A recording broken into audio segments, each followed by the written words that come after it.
what we need now to bring the fun back around is a curse word of the week. Do you have something for me?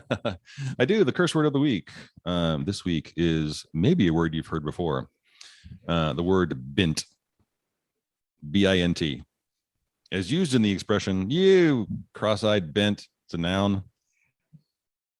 No idea. Well, no, I've heard it before. It sounds British.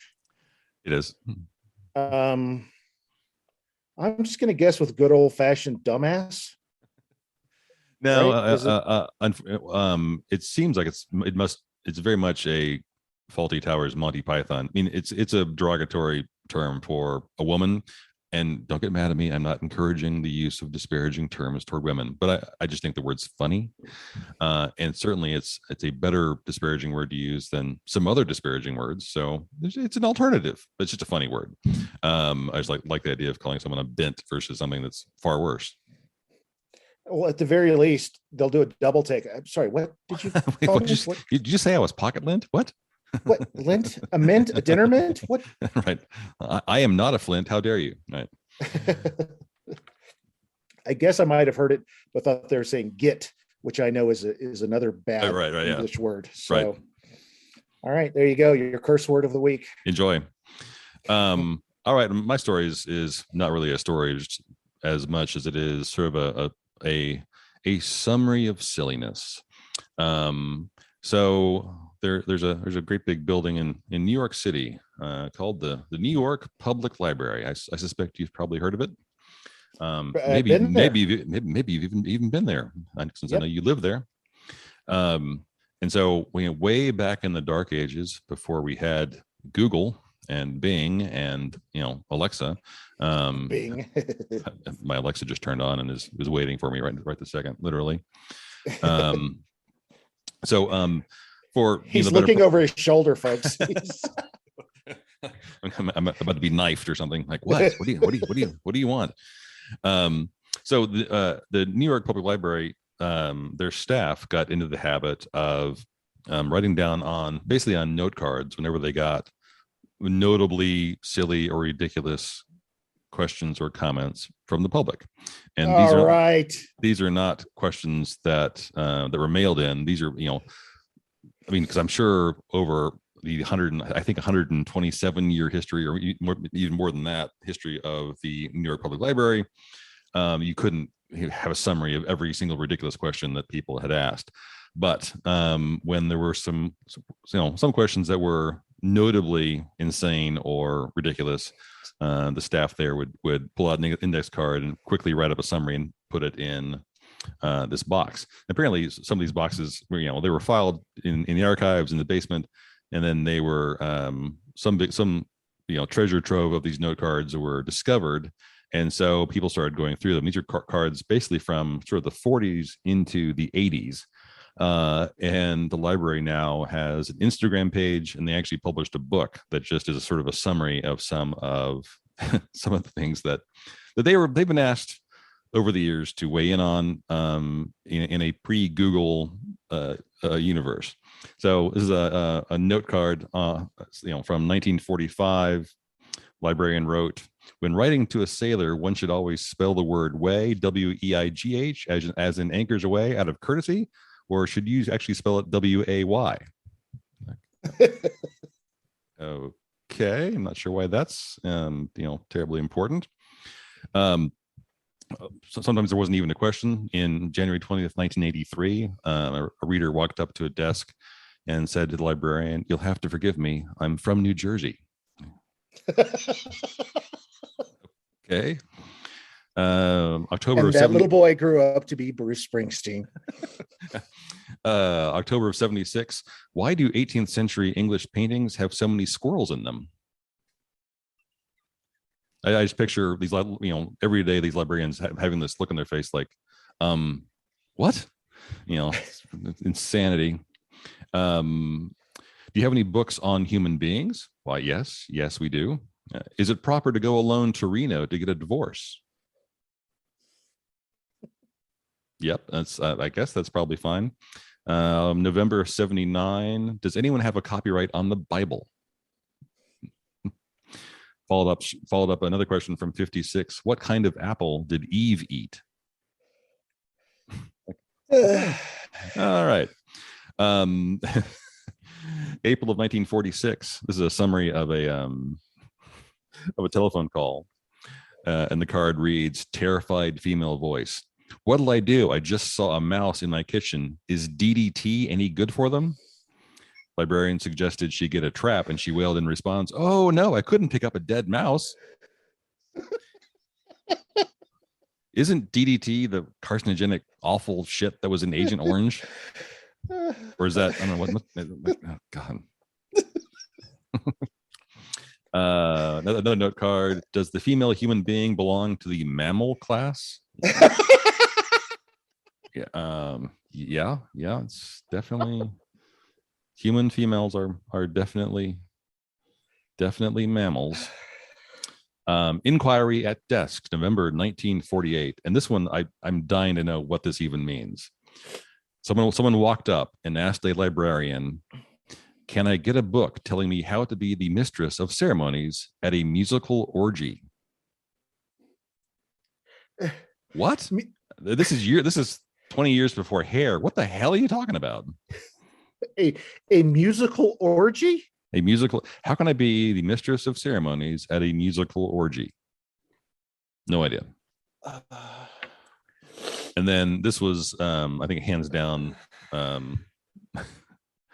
favorite. There are a couple of good ones left here. Well, there's one from 1944. Do camels have to be licensed in do camels have to be licensed in India? Okay. What percent of all bathtubs in the world are in the U.S.? I don't know why anyone would want to know the answer to that question. Are vegetables and fruits being sold to American supermarkets that are fertilized with human excrement? I'm from Wilmington, North Carolina, and my daddy owns the second oldest lighthouse in the country. Where can I sell it? I think you can pretty much only sell that in Wilmington, North Carolina.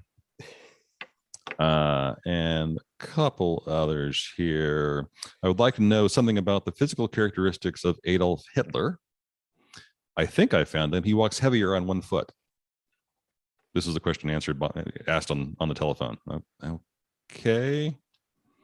Another phone call from 67. Question: what is the natural enemy of a duck? Librarian responds, "What do you mean?" Questioner says, "Well, a whole flight of them have landed in my pool, and I waved a broom at them, but all they do is look at me and quack. I thought I'd introduce the natural enemy of the duck and hope that solves my problem." The answer is chimpanzee. Get yourself a chimpanzee. Kangaroo, and you are all set. And then finally, telephone call received on mid-afternoon on New Year's Day, 1967. I love that they bothered to include this note: somewhat uncertain female voice. somewhat uncertain female voice. Quote: "I have two questions. The first one is sort of an etiquette one. I went to a New Year's Eve party last night and unexpectedly stayed over. I don't really know the hosts. Ought I to send a thank you note? Second, when you meet a fellow and you know he's worth $27 million, because that's what they told you, $27 million, and you know his nationality, how do you find out his name?" So just some of the genius in New York City. And I can actually add to this, as you may recall, my sweet, delightful mother was the manager of a bookstore for 1,000 years in San Antonio. And on one occasion, she had a woman walk in to the bookstore and say, "Yeah, I'm looking for a red book, probably an inch and a half thick." My mom's like, "Okay, what's it about?" "Well, it's an inch and a half thick, maybe 2 inches thick, probably measures 10 inches by 14 inches. Okay, what's it about?" "I've been looking for something with like a red cover." "What's the book about?" And they go back and forth, and finally she realizes that this woman has been sent in because her interior designer said, "You need a red coffee table book for your coffee table." She didn't really care what it's about. It could be about the JFK assassination. It could be about giraffes. Didn't really matter. Just needed a red book. Like, ma'am, you're a bint. We don't we don't organize our books by color. Get out. Here's a book about chimpanzees and ducks. Enjoy. Right. And the other one that she often tells is, a woman walks in and asks, can you point me toward your cookbook section? Mom walks her over to cookbooks and then says, my sister is marrying a Caucasian and I want to know how to cook for him. What? And my mom looked like, she's looking for a Caucasian cookbook. Surely that means Southern cooking. What the hell are you talking about? A Caucasian cookbook. What should, they go back and forth. And finally, no, jambalaya, Cajun cookbook is what she was asking for.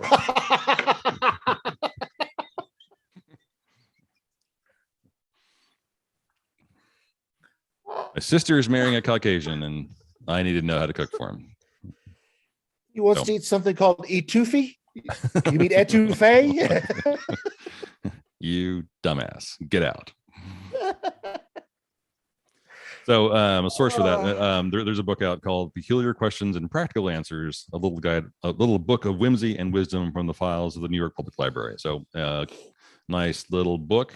And from your history of working with the general public, you must have good stories from working in music stores and people coming in saying, I need that, that bass player who used to be married to that person he might have been in Three Dog Night or the Doobie Brothers. And, because the music folks are just rambling yahoos.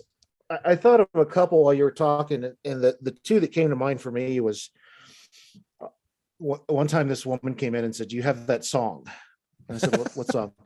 Could you narrow it down a bit? Oh, that one. The song on the radio. What station? I don't know. Was it country? Was it rock? Was it heavy metal? Not sure.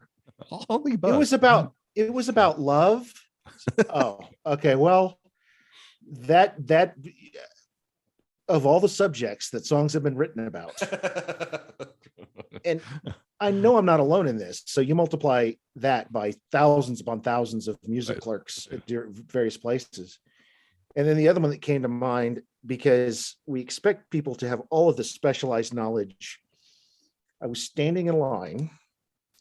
We had a great pharmacist. A great pharmacist can make your life just awesome. We had a great pharmacist when we lived in Houston. And she's doing her stuff, and the guy in front of me is just taking forever. And he finally hikes his leg up. He's wearing sandals, and he plops his foot down on the counter and points at his toenail and says, "I mean, what would you do about this?" And her eyes got really wide. And she's like, "Sir, I don't know. Please, could you take your foot off my counter?" And I mean, it was a high counter. I mean, the guy was, and the rest of us in line are just looking at each other like, can you believe we just saw this guy try to inquire about his nail fungus? It's like, dude, go to a doctor. Go to a doctor. No one wants to see your nasty toenail. There's another pharmacist there just eating lunch. It's like, God, come on. Oh. Tossing that sandwich in the trash immediately. Like, okay, not. Yeah, it's stunning what people expect of other people, and then they get angry because we don't care. Like, not that you just don't care, but it's like, why would I know that? I mean, just and your poor mother. Oh, geez, such a patient woman. Oh, I'm a podiatrist. I can't help you with your acne. I'm sorry. I don't know. That's great. It's like, one more. I went to go see the great Al Green.